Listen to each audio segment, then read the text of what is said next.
Fra i movimenti dell'area di centrodestra anche il MIR Moderati in Rivoluzione, che hanno in Giampiero Samorì il presidente e che, in ossequio al loro slogan 100% facce nuove, candidano alla Camera il cortinese Roberto Cardazzi. Per l'imprenditore turistico è la prima esperienza politica. Perché accettare la proposta di MIR? Era uno dei pochi partiti che trattava il turismo, il patrimonio che c'è in Italia, nel Veneto, nel Veronese. Ho detto, dico, benissimo.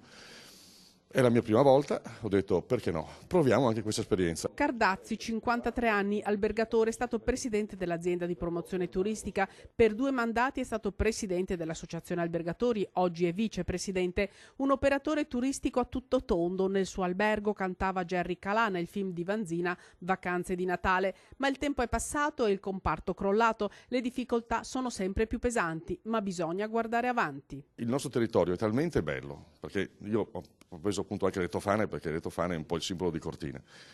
Se noi non andiamo in giro e ci facciamo conoscere, non è che la gente ci conosca, perché anche all'estero non è che proprio sia una zona straconosciuta. Bisogna fare rete, ma non solo rete nella montagna. Io farei rete un po' anche nel Veneto. Abbiamo tutto: mare, laghi, montagna, terme, arte, perché insomma Venezia è il simbolo dell'arte nel mondo, dico.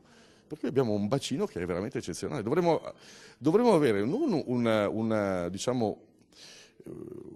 una recessione nel turismo, cioè dovremmo avere forse un aumento, proprio perché abbiamo un potere che è veramente importante. L'impegno di MIR è per uno Stato più leggero, per l'eliminazione dell'IMU sulla prima casa, per la chiusura immediata di Equitalia, per un tetto massimo sulle pensioni d'oro, per la vendita di tutto il patrimonio statale, per l'abbattimento del debito pubblico.